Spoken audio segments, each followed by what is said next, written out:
The chandeliers glittered like frozen tears above the Christmas dinner table at Ashford Manor, where 24 guests sat in suffocating silence. Duchess Daphne Ashford's fingers trembled imperceptibly against her wineglass as Lady Vivian Hartwell, her husband's former flame, laughed at yet another private jest with Duke Bertram, her husband of 3 years. The entire aristocracy had witnessed the invitation, whispered about the audacity, and now watched, breath held, as the young Duchess raised her glass. What she said next would not only stun every soul in that gilded room, it would reshape her destiny forever. If you're listening to this story, don't forget to click the like button, subscribe to the channel, and tell me in the comments from which part of the world you're hearing this story. I want to know how far it has traveled.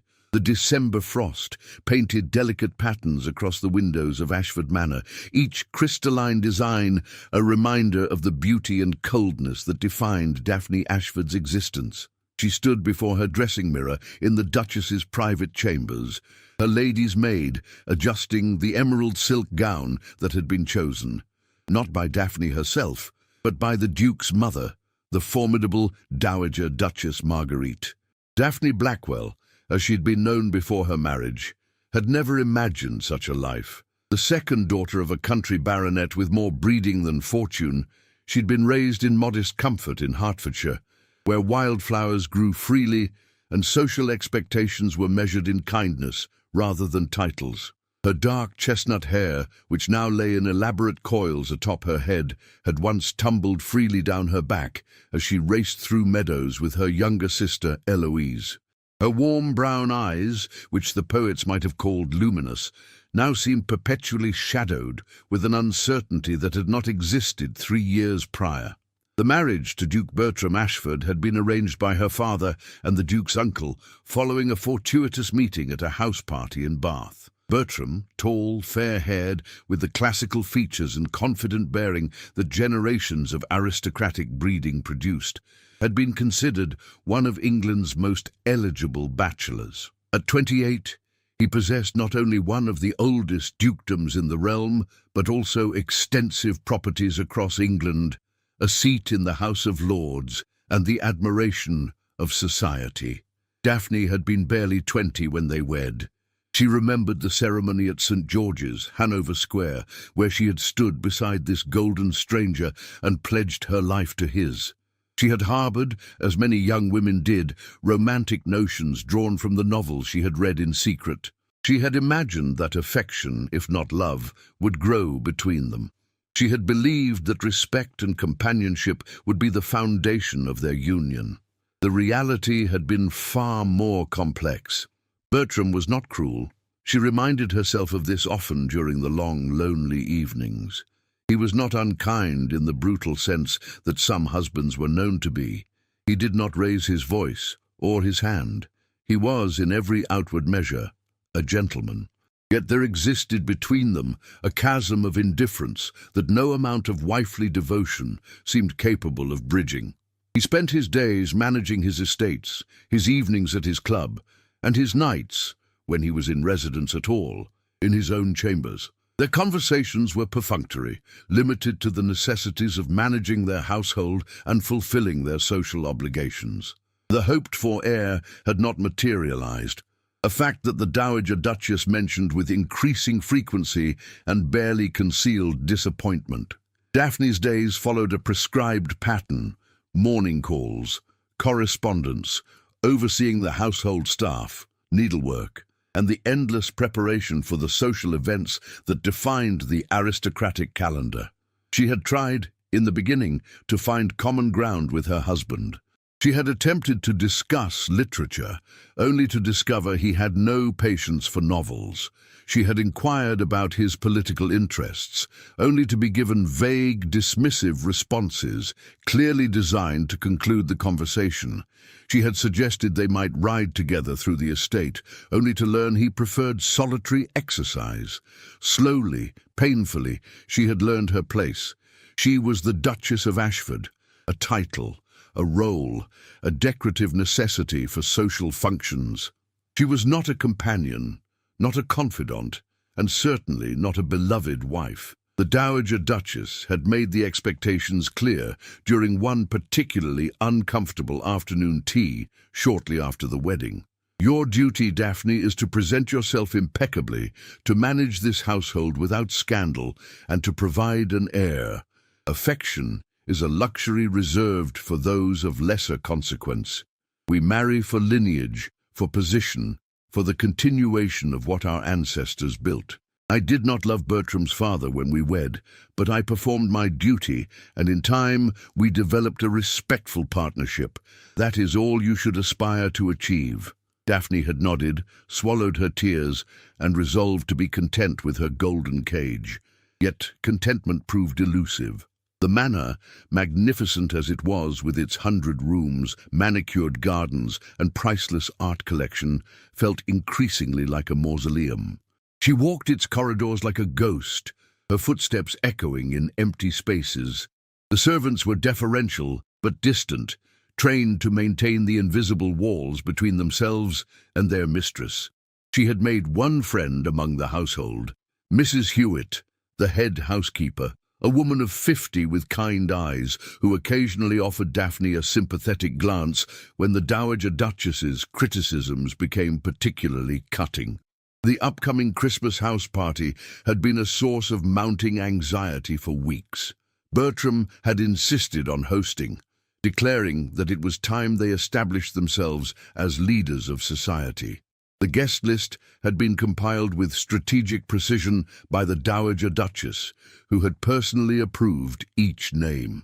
24 guests from the highest echelons of English aristocracy would descend upon Ashford Manor for a week of festivities, entertainment, and elaborate meals. Daphne had overseen every detail: the menu planning with the French chef, the room assignments, the decorations that now adorned every corner of the manor with festive greenery and ribbons.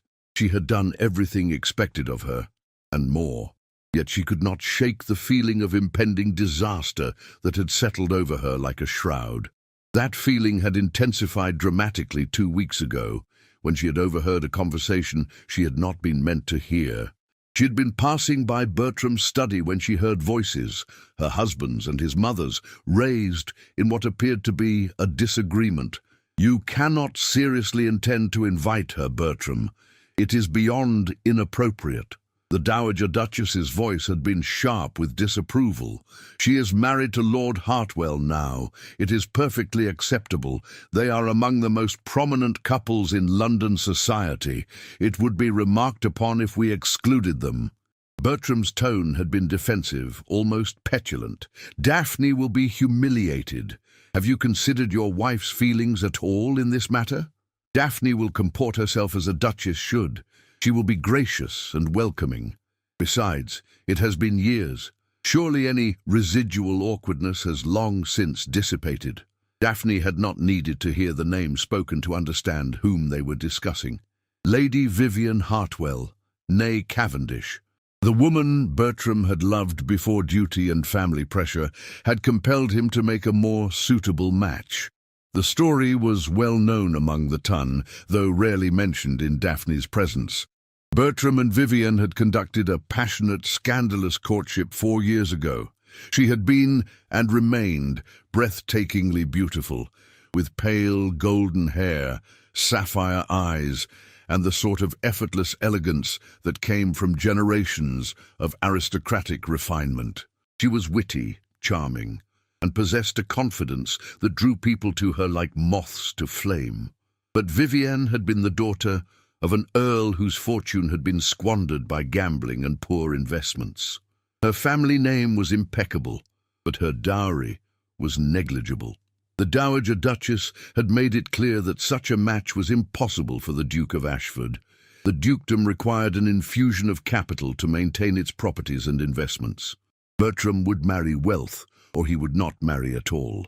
Vivienne had subsequently married Lord Edmund Hartwell, a wealthy baron 20 years her senior, who doted upon her and provided her with all the material luxuries she could desire.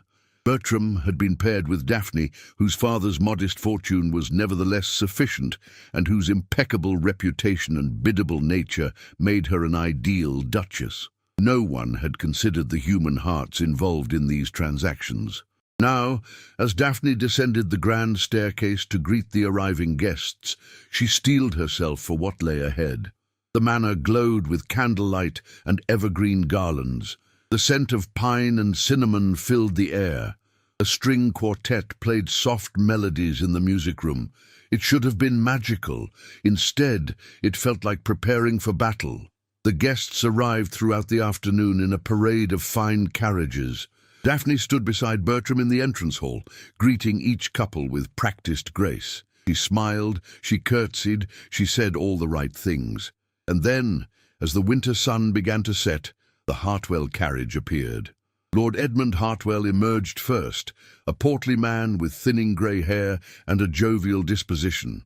And then Vivian stepped down, wrapped in a cloak of midnight blue velvet, her beauty somehow enhanced by the cold that brought roses to her cheeks.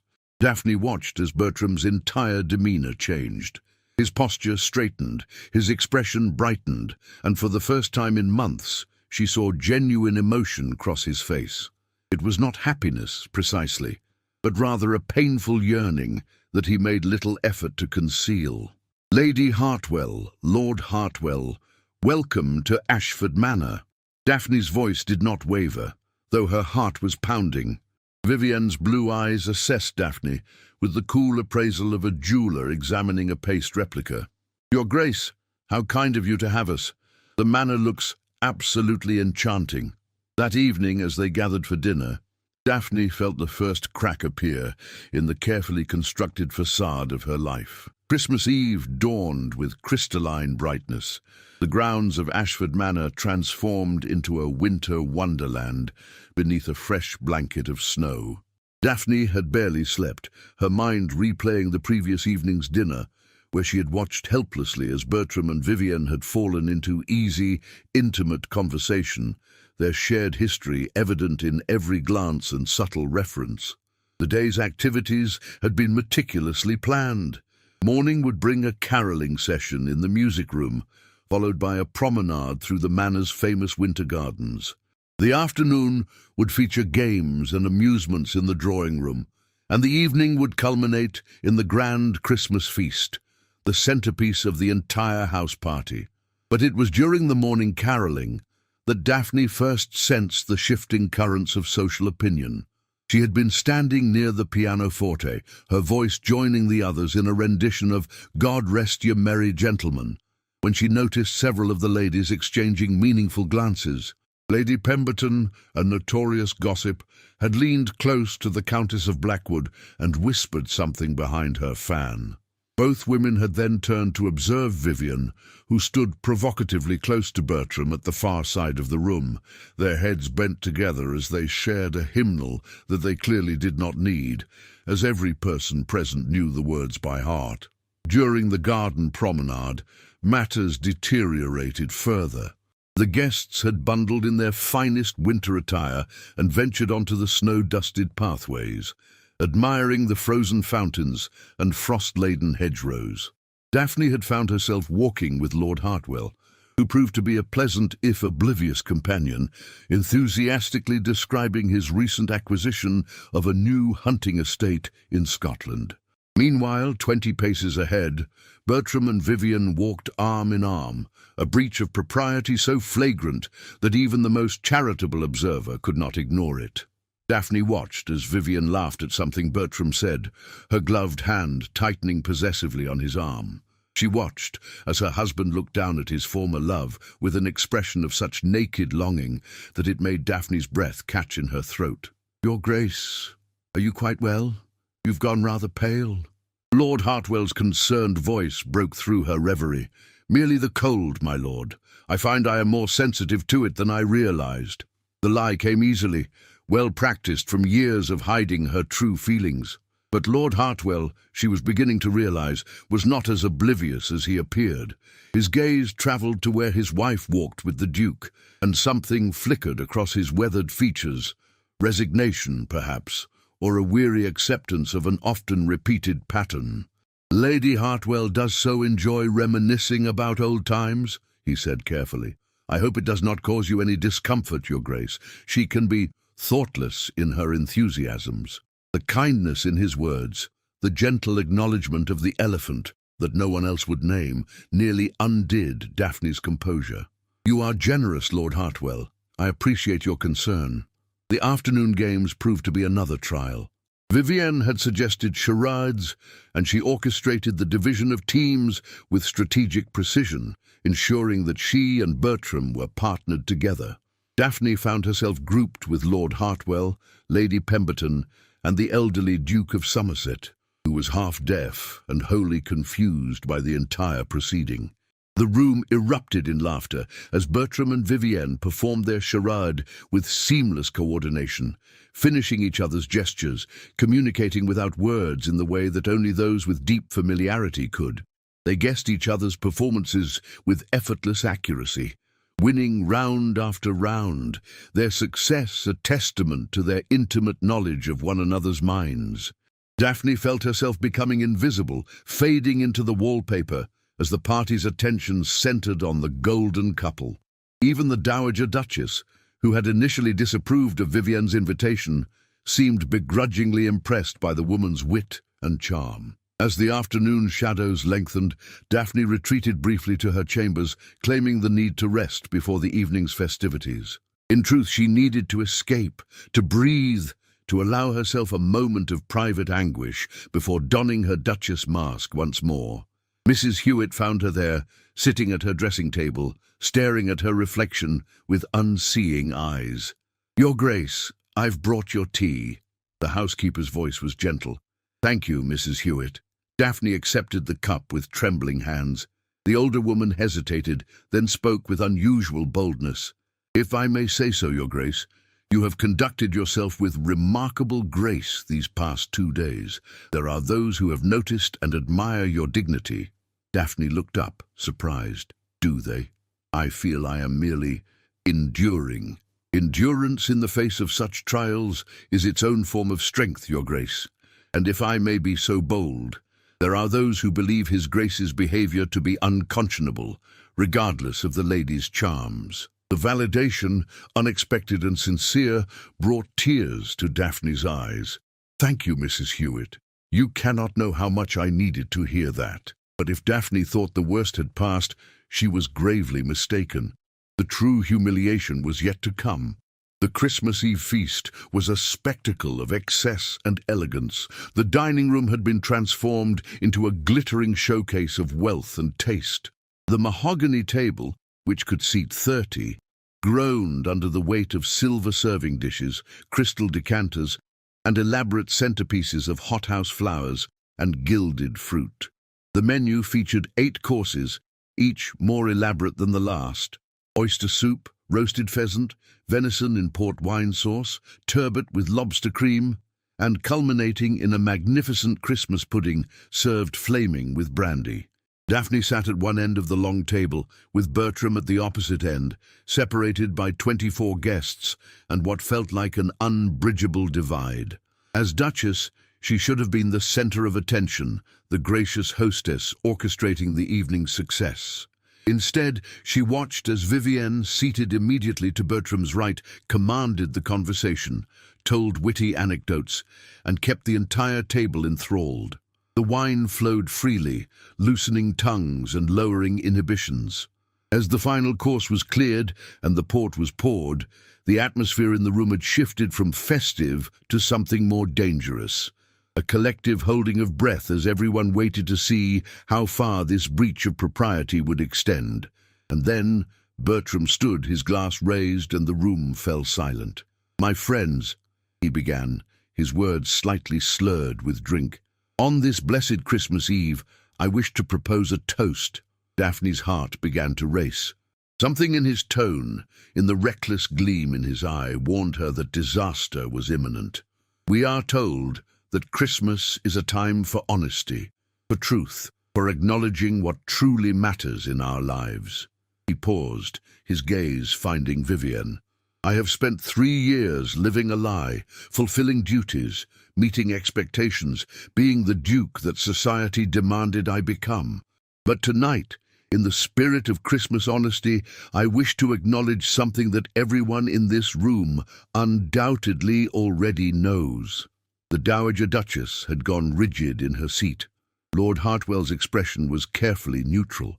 Daphne felt as though she were watching from a great distance, unable to move or speak. Lady Vivian Hartwell, Bertram continued, his voice thickening with emotion, was and remains the only woman I have ever truly loved. Our separation was a tragedy compelled by circumstances beyond our control. But love, true love, does not diminish with time or convenience. And on this night, I wish to publicly acknowledge what my heart has never stopped proclaiming, that she is and always will be the keeper of my soul. The silence that followed was absolute, suffocating. 24 pairs of eyes turned from Bertram to Vivian to Daphne, watching for reactions like spectators at a particularly scandalous theatrical performance. Vivian, for her part, looked beautifully tragic, her eyes glistening with unshed tears, her hand pressed to her heart in a gesture of overwhelmed emotion. Lord Hartwell stared into his port glass, his jaw tight, and Daphne felt something inside her shatter. Not her heart, precisely, though that too was broken. Rather, it was the illusion under which she had been living, the pretense that dignity and duty were sufficient, that she could endure this hollow marriage indefinitely. She stood slowly, her napkin falling from her lap to the floor. Every eye in the room turned to her, waiting for tears, for recriminations, for the spectacular emotional collapse that such a public humiliation warranted. But Daphne had spent 3 years learning to be a duchess, and while she could not control her husband's words or actions, she could control her own. "How interesting," she said, her voice clear and steady despite the trembling she felt in every limb. "I had not realized that Christmas Eve toasts had become confessional in nature.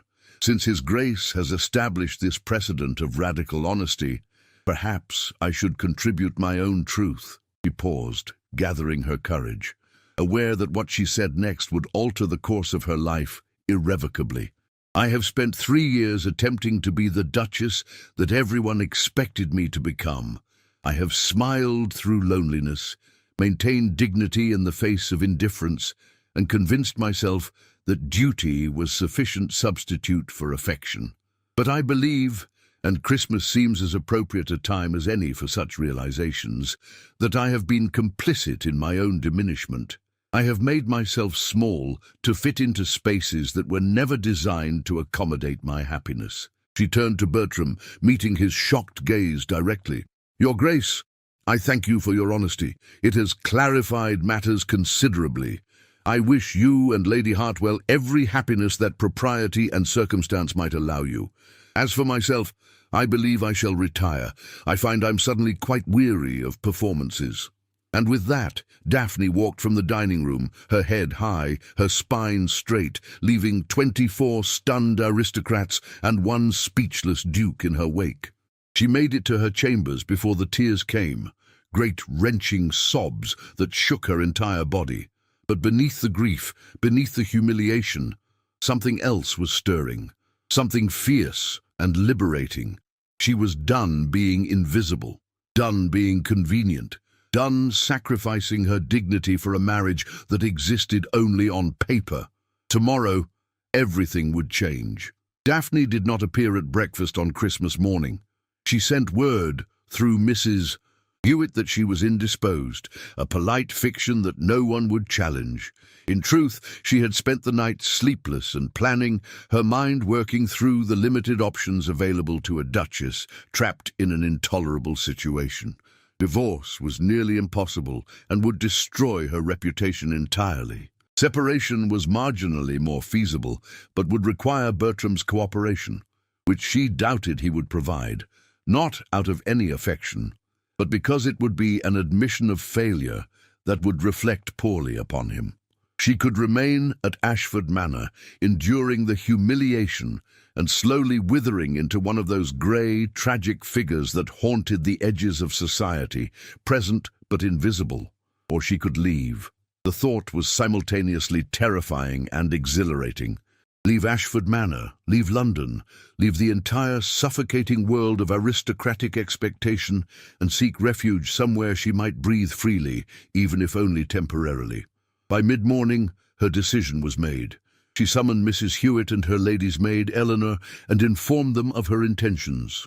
"I'm going to visit my Aunt Agatha in Bath," she announced. Indefinitely. Mrs. Hewitt's eyes widened with understanding and approval. "A wise decision, Your Grace. Shall I make the arrangements?" "Discreetly, if you would. I should like to depart this afternoon, while the household is occupied with the guests." Aunt Agatha Blackwell was Daphne's late mother's sister, a spinster who had scandalized her family 40 years earlier by refusing multiple advantageous marriage proposals and instead using a modest inheritance to establish herself independently in Bath. She was now 70, sharp-witted, formidable, and utterly unconcerned with society's opinions. Daphne had always adored her, though the Dowager Duchess had discouraged their correspondence, deeming Aunt Agatha's influence unsuitable for a young duchess. By 2 o'clock, Daphne's trunks were packed. She wrote 2 letters, one to Bertram, brief and formal, informing him of her departure and her need for time away to reflect upon recent events. The other to Aunt Agatha, explaining in more detail what had transpired and begging for temporary sanctuary. She left Ashford Manor as quietly as she had lived there, without fanfare, without confrontation, simply disappearing like morning mist. Only Mrs. Hewitt and Eleanor accompanied her to the carriage, both women's eyes bright with tears and respect. "You're doing the right thing, Your Grace," Mrs. Hewitt whispered as she helped Daphne into the coach. "Sometimes the bravest thing a woman can do is walk away." The journey to Bath took 2 days, with an overnight stop at a coaching inn where Daphne registered simply as Mrs. Ashford, dropping her title like a too-heavy cloak. The anonymity was delicious. No one stared, no one whispered, no one had expectations. She was simply another traveller, unremarkable and unobserved. Aunt Agatha's residence in Bath was an elegant Georgian townhouse on the Royal Crescent, with views over the city and the surrounding Somerset Hills. When Daphne's carriage pulled up to the door, Aunt Agatha herself emerged, a tall, straight-backed woman with silver hair swept into a simple chignon, dressed in a practical grey wool dress, devoid of unnecessary ornamentation. "My dearest girl," she said simply, opening her arms. Daphne fell into that embrace and wept, as she had not allowed herself to weep before, not with grief now, but with relief. Relief at being somewhere safe, somewhere she could be herself without performance or pretense. Aunt Agatha asked no questions that first evening.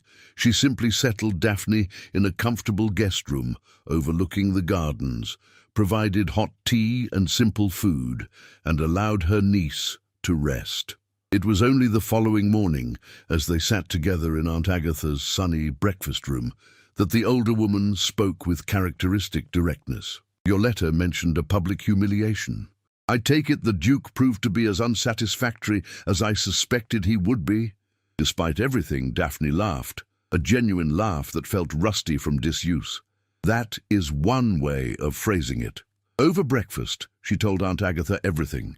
The loneliness of her marriage, Vivian's arrival, and the disastrous Christmas Eve toast that had shattered any remaining illusions. Aunt Agatha listened without interruption, her sharp blue eyes never leaving Daphne's face. When the tale was complete, she sat back and regarded her niece with something that might have been approval. "You left," she said simply. "That took courage. Did it? I feel as though I ran away." "Nonsense. Running away is what one does from challenges that can be overcome. You removed yourself from a situation that was actively destroying you. There is nothing cowardly about self-preservation." Aunt Agatha poured more tea with steady hands. "The question now is what you intend to do next." "I don't know," Daphne admitted. "I cannot return to Ashford Manor, not after what transpired. But I am still his wife, still the Duchess, whether I wish to be or not. I am trapped." "Are you?" Aunt Agatha's tone was sharp. "You are in my home, in a city where you have no social obligations, no duties, and no one to demand performance from you. That sounds rather like freedom to me, at least temporarily. But I cannot remain here indefinitely. It would cause a scandal. My dear girl, I ceased caring about scandal before you were born. Let them talk. Let them whisper. Words cannot harm you unless you give them power. Aunt Agatha leaned forward, her expression intense. You have been living in a cage of others' making. You followed every rule, met every expectation, and where did it lead you? To profound unhappiness. Perhaps it is time to write your own rules. The idea was radical, almost frightening, but also intoxicating. Over the following weeks, Daphne began to discover who she might be when freed from the role of Duchess. Aunt Agatha introduced her to a circle of friends in Bath, not aristocrats, but intellectuals, artists and reformers. There was Mrs. Catherine Wells, a widow who had published 3 novels under a masculine pseudonym. Mr. Thomas Brennan, an Irish physician who ran a charity clinic for the poor. Miss Josephine Hart, a painter whose work hung in several London galleries despite the art world's skepticism toward female artists. These people discussed ideas, literature, politics, social reform, philosophy. They debated women's education, the conditions of factory workers, the ethics of empire. They treated Daphne not as a duchess to be deferred to, but as an intelligent woman whose opinions were valued. It was revelatory. For the first time in years, Daphne felt her mind awakening. She began reading voraciously. Novels, essays, newspapers, journals. She attended lectures at the Bath Literary Society. She even began writing tentatively at first, then with increasing confidence, recording her thoughts and observations in a leather-bound journal that Aunt Agatha had given her.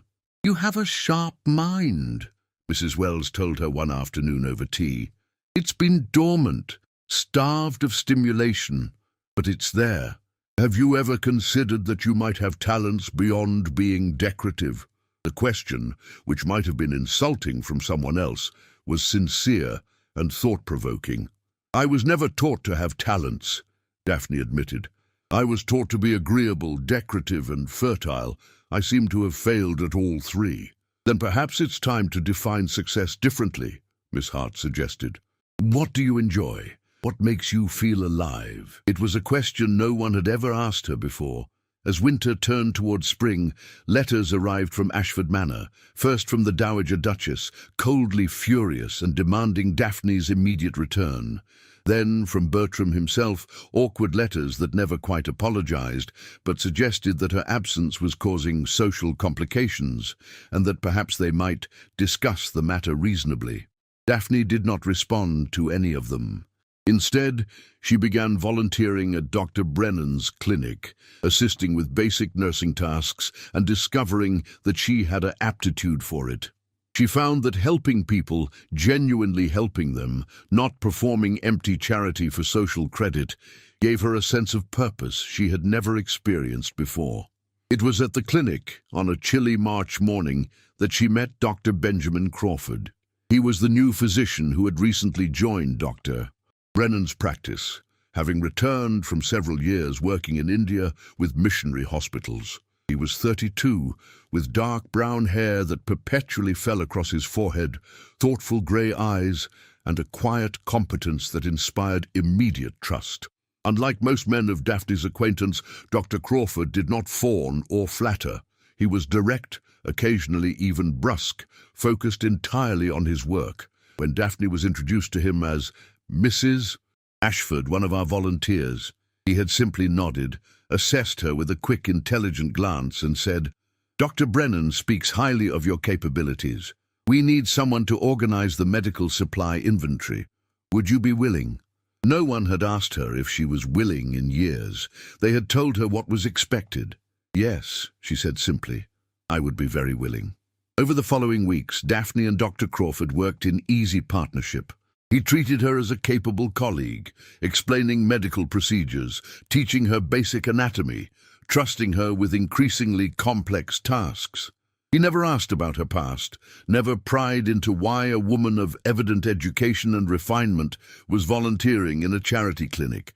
But he saw her, not the Duchess, not the decorative wife, but the intelligent, capable woman she was becoming.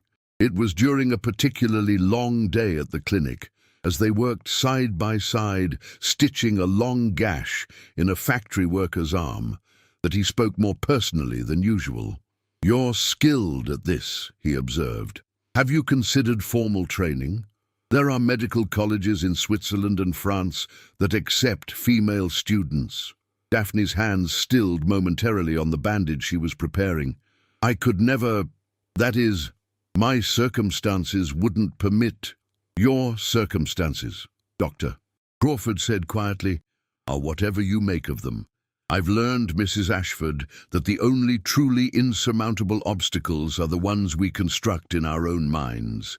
Their eyes met, and something passed between them. Not romance, not yet, but recognition. The recognition of two souls who understood what it meant to choose a difficult path because it was the right one. That evening, as Daphne walked home through Bath's lamplit streets, she felt something she had not experienced in years. Hope. Not the desperate, clinging hope that Bertram might change, or that her marriage might somehow become bearable, but rather a genuine, forward-looking hope that her life might become something meaningful, something chosen. She was not yet free. Legally, she remained the Duchess of Ashford, bound to a man who did not value her. But she was beginning to understand that freedom was not merely a legal status, it was a state of mind, a series of choices, a claiming of one's own power. And for the first time since her disastrous wedding, Daphne was beginning to believe that she deserved such power. The spring season in Bath brought not only warmer weather, but also an influx of London society seeking the healing waters and fashionable diversions the city offered.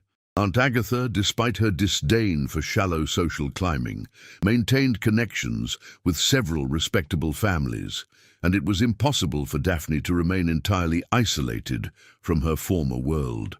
In April, an invitation arrived that could not be ignored. Lady Beatrice Thornton, an old school friend of Daphne's, was hosting a grand charity gala to benefit educational reforms for working-class children. The event would be one of Bath's social highlights, attended by prominent reformers, intellectuals, and yes, several members of the aristocracy. "You should attend," Aunt Agatha said firmly when Daphne expressed reluctance. "Not as the diminished creature you were at Ashford Manor, but as the woman you are becoming. Let them see what their Duchess has made of her freedom. They'll gossip. They'll whisper about my separation from Bertram. Let them. Their opinions hold only the power you grant them." Aunt Agatha's eyes gleamed with something like mischief. "Besides, I suspect it would do certain parties good to see that you have not withered away from heartbreak, but have instead flourished." Mrs. Wells and Miss Hart enthusiastically supported the idea, insisting on helping Daphne select her attire. Rather than the elaborate, restrictive gowns favoured by the highest society, they chose a dress of deep, sapphire silk, with simpler lines that allowed for ease of movement. Elegant, yes, but practical rather than purely ornamental. "You look like yourself," Miss Hart declared when Daphne stood before the mirror on the evening of the gala. "Not like a costume-wearing a woman." Dr. Crawford had also been invited to the gala, as his work at the clinic had garnered respect among Bath's reform-minded citizens. When Daphne encountered him in Lady Thornton's magnificent ballroom, his face lit with genuine pleasure. "Mrs. Ashford, I had hoped you would attend. Dr. Brennan and I have been cornered by several potential donors, and I fear we're making a hash of the solicitation. You have far more diplomatic skills than either of us possess." It was so different from the society functions Daphne had endured at Ashford Manor. Here, people discussed substantive matters: funding for schools, improving working conditions, reforming child labour laws. Daphne found herself not merely decorative, but actively useful, helping to connect philanthropists with projects, translating medical jargon into accessible language, even sharing observations from her own volunteer work. She was standing with Dr.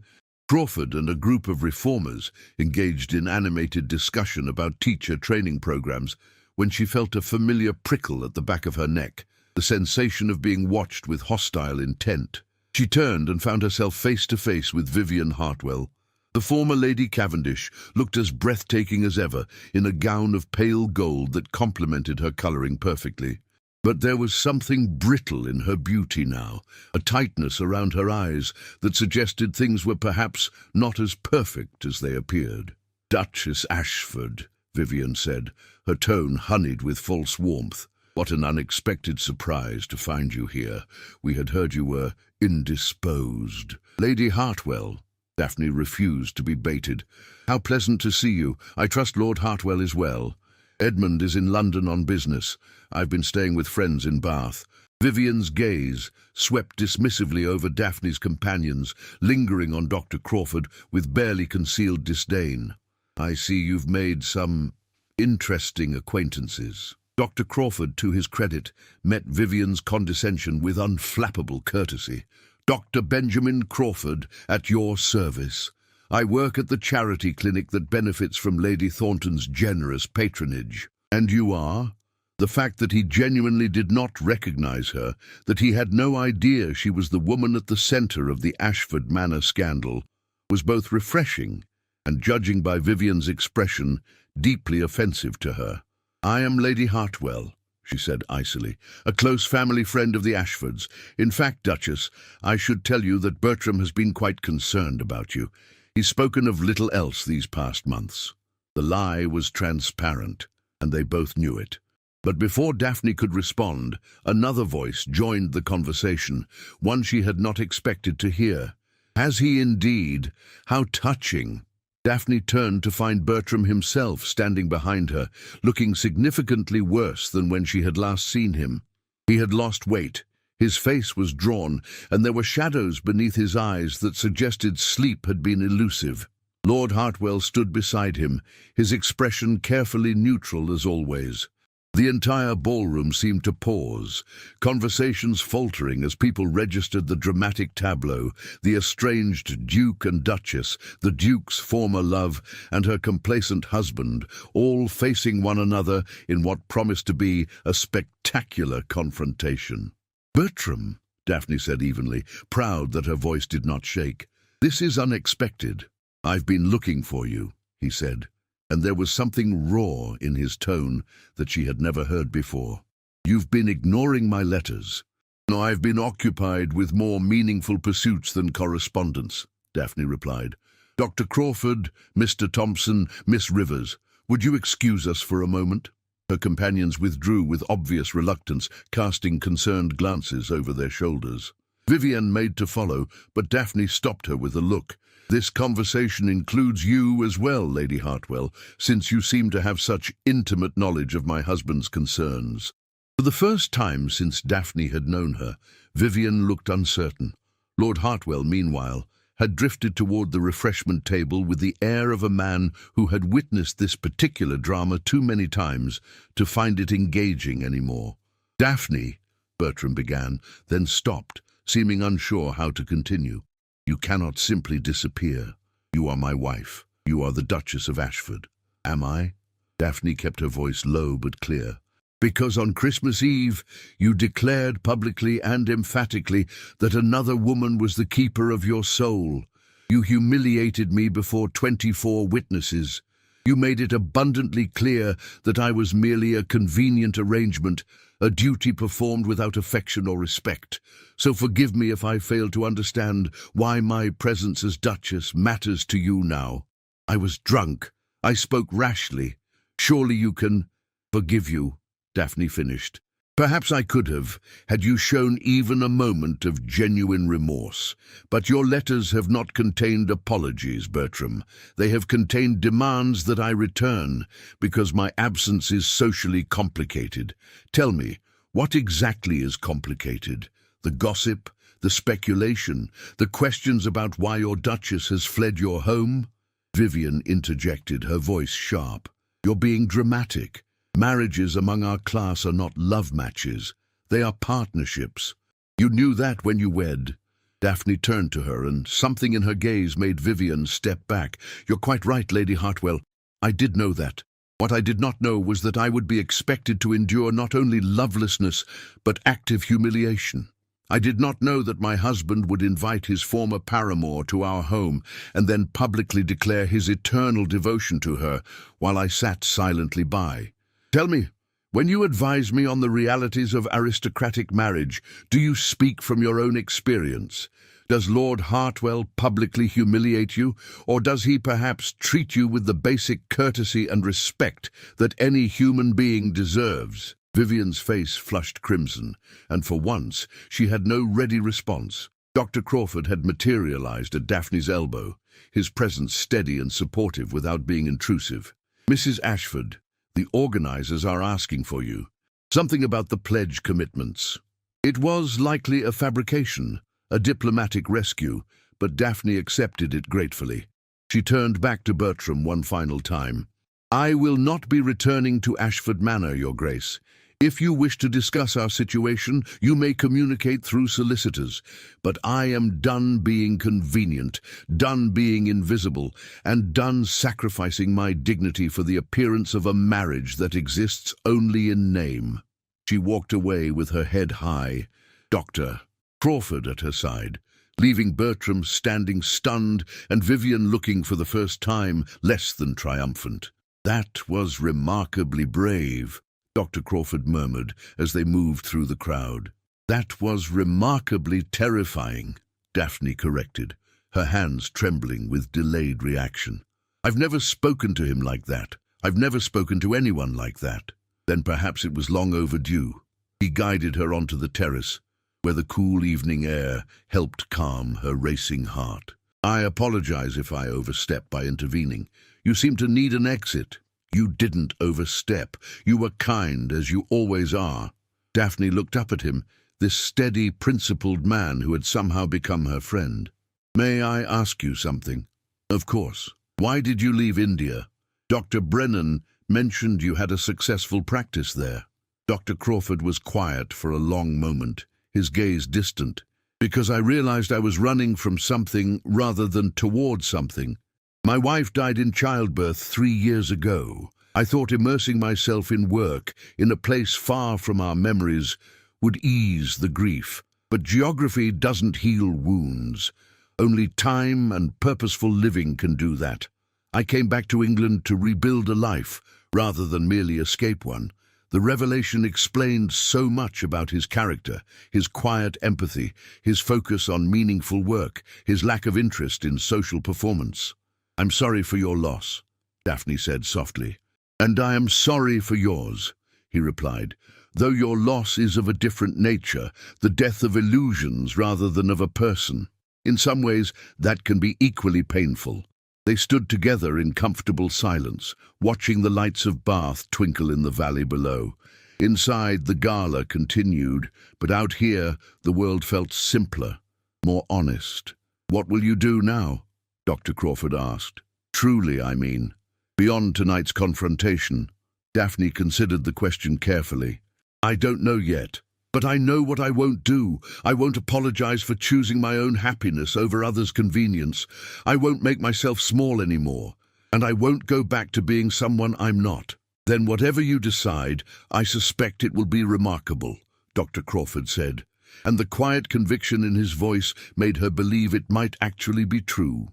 The confrontation at Lady Thornton's gala became the talk of Bath society within hours and spread to London within days.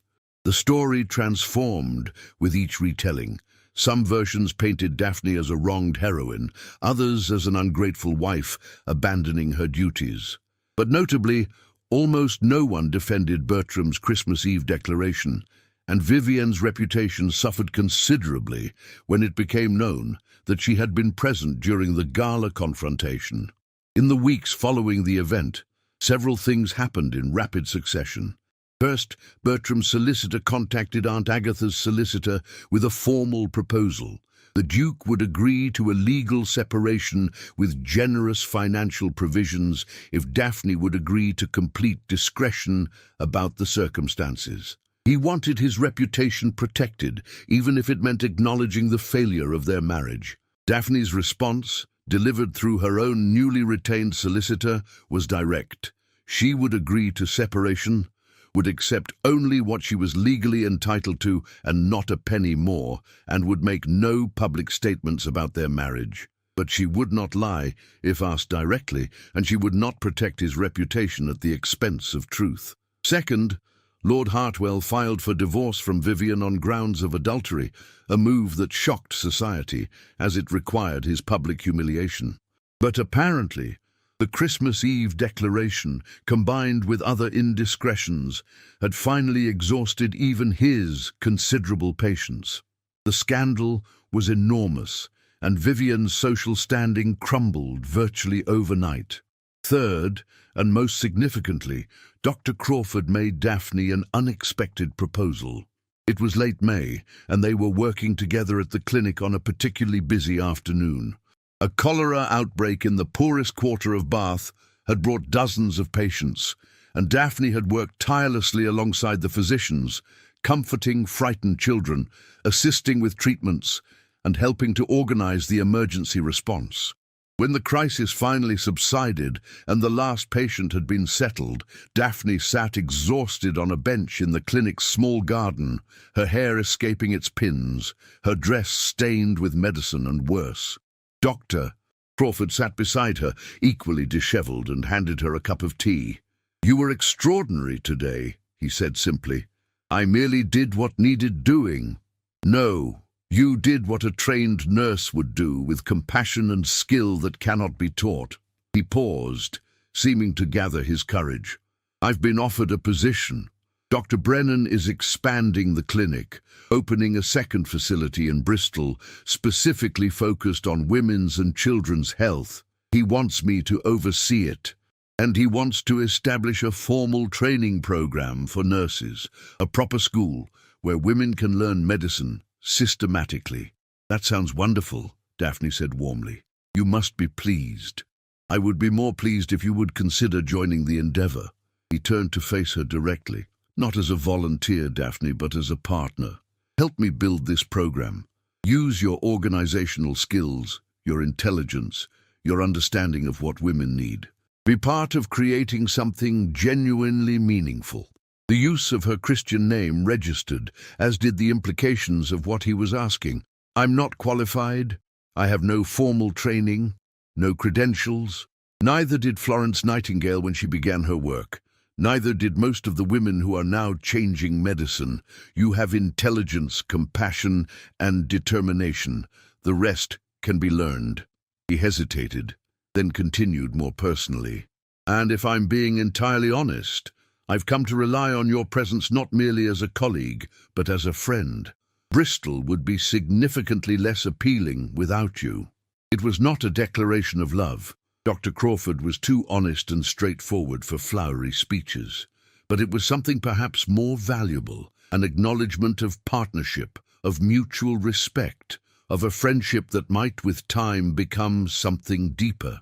"I would need to finalize the separation from Bertram first," Daphne said slowly, her mind working through logistics. "And there would be gossip, a separated Duchess working in a clinic, living in Bristol. There would be gossip regardless of what you do. The question is whether you make your decisions based on others' opinions or your own convictions." Daphne looked at this good, principled man who saw her not as a duchess or a wife or a decorative object, but as a capable human being, who offered not rescue but partnership, who asked what she wanted rather than telling her what she should do. "Yes," she said simply, "I'll come to Bristol. I'll help you build this program, and perhaps in the process I'll discover what else I might build." The smile that lit Dr. Crawford's face was worth every ounce of uncertainty she felt. The transition took months. The legal separation from Bertram was finalized in August, a private arrangement that allowed both parties to live independently without the complete scandal of divorce. Daphne retained a modest annual income from her marriage settlement, enough to live comfortably if not extravagantly. More importantly, she retained her freedom. The night before her departure from Bath, Aunt Agatha hosted a small dinner with Daphne's circle of friends: Mrs. Wells, Miss Hart, Dr. Brennan, and Dr. Crawford. It was a celebration not of Daphne's separation, but of her new beginning. "I have something for you," Aunt Agatha said, presenting Daphne with a small, leather-bound book. "My mother gave this to me when I refused my first marriage proposal. She thought I was making a terrible mistake, choosing independence over security, but she gave me this anyway, because she believed I had the right to choose, even if she disagreed with my choice." Daphne opened the book to find it was a journal, its pages blank and waiting. But on the first page, in faded ink, someone had written, "A life unlived according to one's own conscience is no life at all." "Your grandmother wrote that?" Daphne asked, surprised. "She did, and then spent 30 years in a conventional marriage, always wondering what might have been. She didn't want the same for me, and I don't want it for you." Aunt Agatha's eyes were bright with emotion. "You're doing what I did, Daphne, choosing a difficult, uncertain path because it's honest. I'm prouder of you than I can adequately express." That night, Daphne wrote her first entry in the journal. "I leave Bath tomorrow for Bristol, for work that is meaningful, for partnership that is genuine, for a life that is mine to shape. I do not know what the future holds. I do not know if society will ever fully accept a separated Duchess who works in a medical clinic. I do not know if the friendship I'm building with Benjamin might become something more, or if it will remain a valued partnership. But I know this: I am no longer living someone else's story. I am writing my own, and that alone makes every uncertainty worthwhile." The move to Bristol in September was both exciting and challenging. The clinic was in a working-class neighbourhood, worlds away from the elegance of Ashford Manor or even Aunt Agatha's refined townhouse. Daphne took modest lodgings nearby, 2 rooms in a respectable boarding house run by a widow named Mrs. Garrett. The work was demanding, often exhausting, and always meaningful. She and Dr. Crawford worked side by side, developing curriculum for the nursing program, recruiting students, securing funding, and treating patients. They hired 3 young women as the first cohort of nursing students, women from working-class backgrounds who had intelligence and compassion but no formal education. Teaching them was revelatory. Daphne discovered she had a gift for explanation, for making complex concepts accessible, for encouraging without condescending. She watched these young women transform, gaining confidence and skills, and saw in their journey echoes of her own. One evening in November, as the first frost touched Bristol's windows, Dr. Crawford walked Daphne home from the clinic, as had become their custom. They moved slowly, discussing the day's cases, debating treatment approaches, sharing the comfortable silence of people who need not fill every moment with words. At her boarding house door, he paused. "May I ask you something personal?" "You may." "Do you regret it? Leaving Ashford Manor, giving up your position, choosing this life?" Daphne considered the question seriously. "I regret the years I wasted trying to be someone I wasn't. I regret not finding the courage to leave sooner. But this," she gestured at the modest street, the clinic in the distance, the honest life she was building. "I regret none of this. I'm glad." He hesitated, then continued more quietly. "I should tell you that my regard for you has become more than professional. I did not plan for this. I thought myself done with such feelings, but you've reminded me that life continues, that meaningful connection is possible even after profound loss." It was, in its way, a declaration. Not flowery or dramatic, but honest and direct, everything that Bertram had never been. "I care for you as well, Benjamin," Daphne said softly, "but I've only been separated 6 months.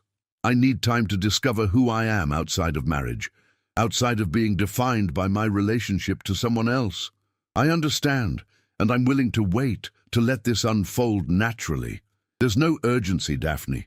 We're building something sustainable, not grasping at rescue or escape." That was perhaps the most romantic thing anyone had ever said to her. The promise of patience, of partnership, of a relationship built on mutual respect rather than need or desperation. Winter settled over Bristol, and with it came a surprising letter forwarded from Aunt Agatha. It was from Mrs. Hewitt, the former Ashford housekeeper, who had resigned her position shortly after Daphne's departure.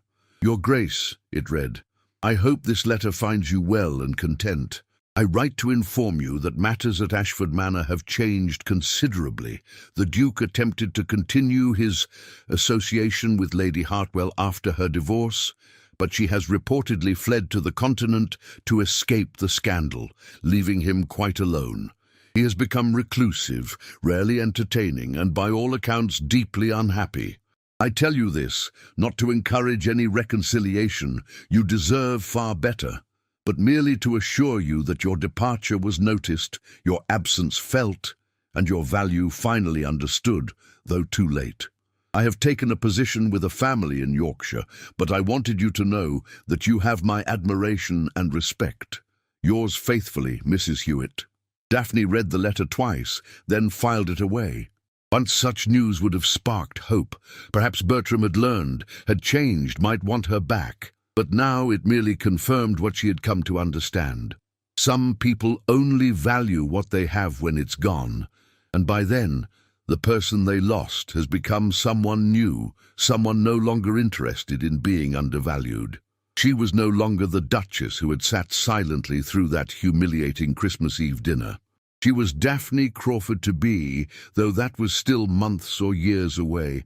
She was a teacher, a nurse, a partner in meaningful work.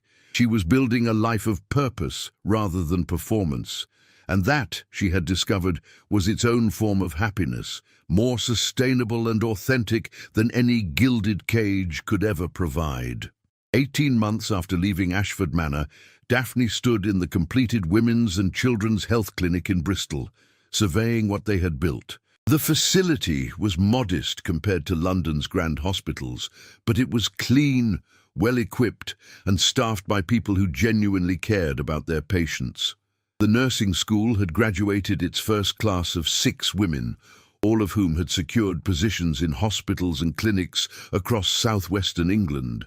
It was July, and the afternoon sun streamed through the clinic's windows, illuminating the waiting room where mothers held children, where hope existed even in difficult circumstances. Daphne wore a simple grey dress with a white apron, her working uniform, and her hair in a practical bun.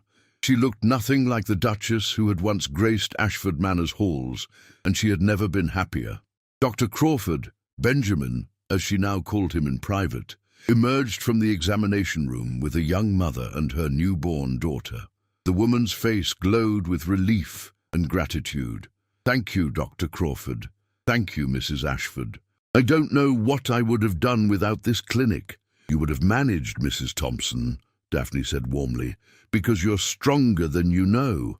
But we're glad we could help. Bring little Margaret back in 2 weeks so we can check her progress. After Mrs. Thompson departed, Benjamin turned to Daphne with the private smile he reserved only for her. We have an hour before the evening session begins. Walk with me? They strolled through Bristol's streets in the golden afternoon light. 2 people who had found in each other unexpected partnership and gradually deepening love. They had married 3 months earlier in a simple ceremony at a small church, with Aunt Agatha, Mrs. Wells, Miss Hart, and Dr. Brennan in attendance. No aristocrats, no elaborate ceremony, no performance. Just 2 people choosing each other freely, with full knowledge of who they both were. Daphne was no longer a duchess. She had formally renounced the title as part of the legal settlement, reverting to simply Mrs. Crawford. The scandal had been substantial, but contained. Bertram had eventually remarried, a young heiress from an American railroad family who possessed both fortune and a refreshing disinterest in English social hierarchies. Daphne had sent congratulations and hoped genuinely that this time he might be happy. As for Vivian, rumours placed her in Paris or Rome, still beautiful but no longer the toast of society, her choices having finally caught up with her. I received a letter from Lady Pemberton today, Benjamin mentioned as they walked. You remember her. She was at that disastrous Christmas dinner. I remember. What did she want? She's funding a new hospital in Manchester and wants our nursing school graduates. She also included this. He handed Daphne a newspaper clipping. It was an article from the Times about medical reforms and the increasing professionalization of nursing.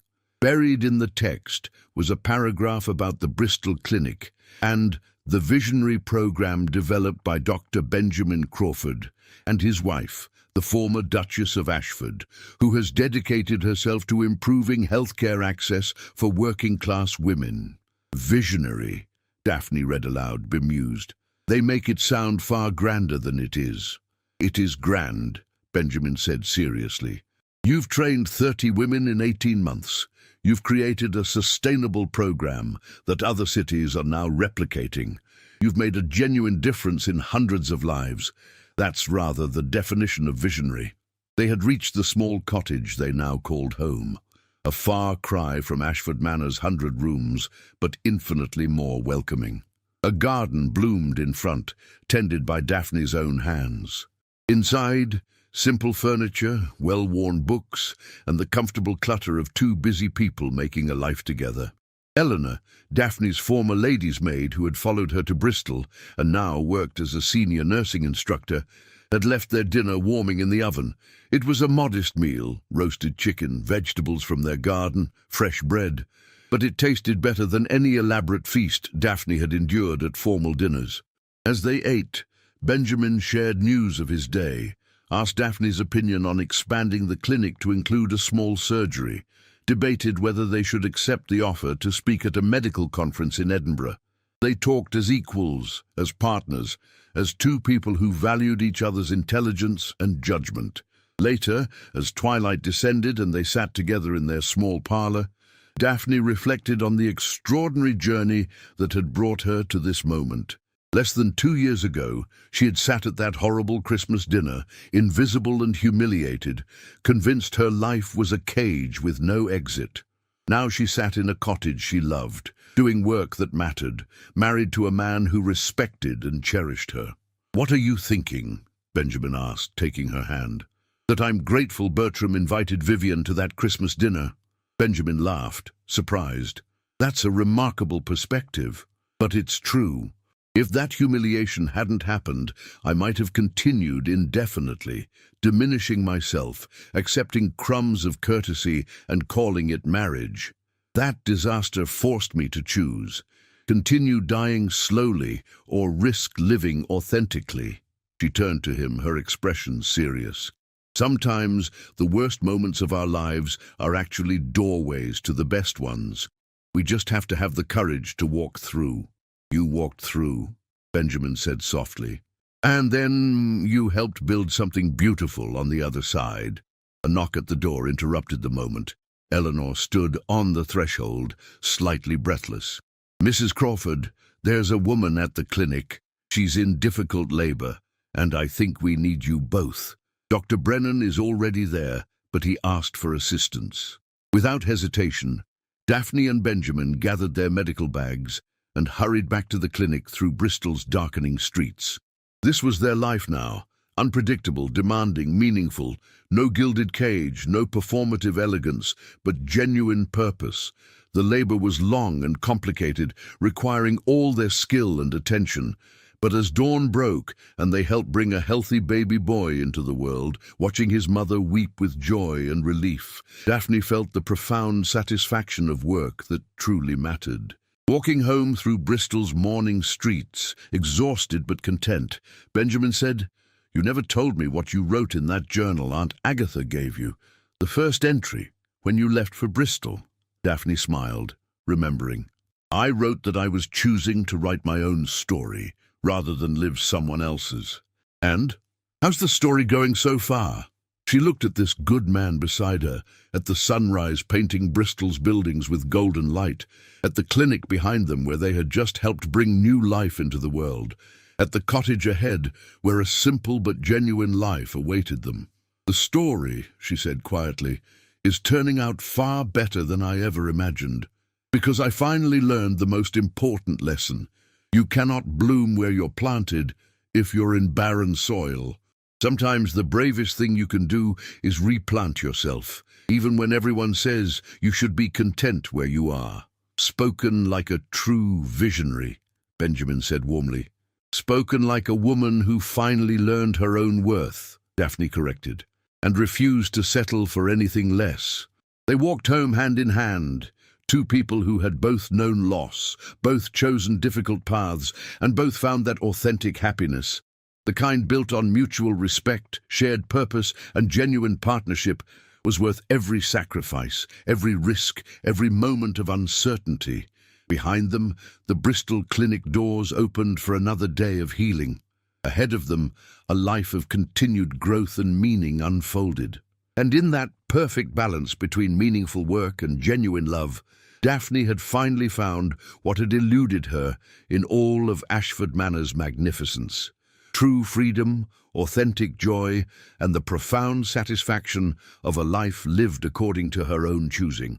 In the cottage garden, summer roses bloomed, vibrant, resilient, and beautiful. Much like the woman who tended them, they had been transplanted from difficult circumstances and had not merely survived but flourished spectacularly. And that, perhaps, was the real story worth telling. Not of a duchess humiliated at Christmas dinner, but of a woman who transformed that humiliation into liberation, who exchanged a golden cage for genuine freedom, and who proved that true nobility has nothing to do with titles and everything to do with courage, compassion, and the audacity to choose one's own path. If you enjoyed this story of courage, transformation, and finding true happiness, please like this video, subscribe to the channel, and share in the comments what part of Daphne's journey resonated most with you. Which moment made you realize that sometimes walking away is the bravest choice of all? I read every comment and would love to hear your thoughts. Thank you for listening, and remember, you deserve a life that honors your worth, not diminishes it.